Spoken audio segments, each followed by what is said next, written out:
Ngomong-ngomong Myanmar, apa kabar? Kudeta militer ini mau kemana dan siapa pemainnya? Yang jelas sebenarnya ini urusan negara tetangga, dapurnya mereka, teritori mereka. Kita tidak usah cawe-cawe sebenarnya. Tapi sesungguhnya siapa sih yang selingkuh? Siapa sih yang salah di Myanmar? Siapa yang menegakkan haknya? Siapa yang terzolimi? Siapa yang diuntungkan? Itu saja yang kita bahas bagaimana. Sehingga arahnya adalah kita mengambil pelajaran bernegaranya. Junta militer di Myanmar adalah sejarah panjang militer di negara tersebut. Kediktatoran dan otoritarian lama mencengkram negara tersebut. Barat punya senjata yang namanya demokrasi untuk sebuah negara menjadi terbuka. Dan begitu terbuka, aset sumber daya alam atau letak strategisnya lebih mudah diambil mereka. Siapa itu mereka? Amerika dan globalis. Jadi ingat, terkadang atas nama demokrasi suatu negara bisa diambil haknya. Terkadang atas nama human right, dibungkusnya atas nama hak asasi manusia ala barat. Hak sebuah negara bebas jadi berada di bawah pemahaman itu. Hak asasi itu adil, sesungguhnya hanya ada di bawah pemimpin yang adil. Jadi bukan disamaratakan barat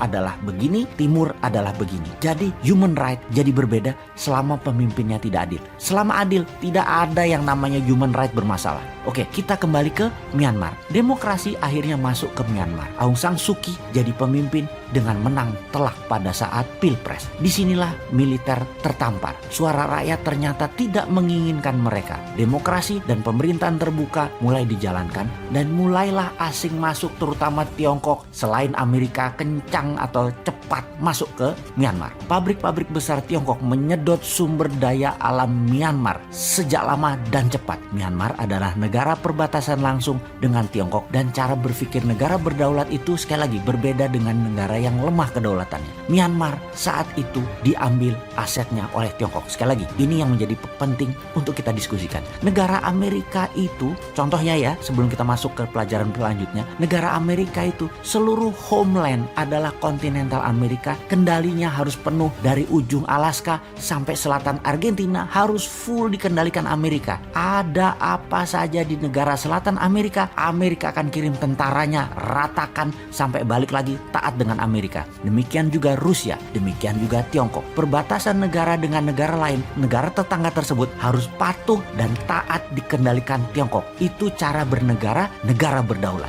Jadi Korea Utara itu dipelihara dalam tanda petik oleh Tiongkok. Seluruh negara berbatasan langsung, semua dipikirkan apa yang bisa membuat kendali atas negara tersebut. Kekuatan, kelemahan, dan apa manfaat terbanyak buat Tiongkok. Dan bagaimana menaklukkannya. Kementerian Perang Tiongkok punya master plan-nya. Untuk Myanmar, gas alamnya gede banget. Tiongkok perlu, terutama Tiongkok di bagian tengah. Tarik pipa sampai Tiongkok panjang sudah dilakukan, sudah masuk ke tengah Tiongkok. Semua gas alam dari Myanmar. Militer Myanmar gerah. Nasionalisme mereka ditambah ego mereka tertohok-tohok melihat demokrasi mulai membuka dan mengeduk sumber daya alam Myanmar. Kudeta masuk ibu kota sudah dilakukan. Sekarang bakar pabrik-pabrik milik Tiongkok. Jadi mulai paham, Tiongkok, Amerika, globalis dihantam oleh militer yang merasa mereka adalah mengeduk aset nasional dan militer bergerak atas nama nasionalisme. Itu pendapat militer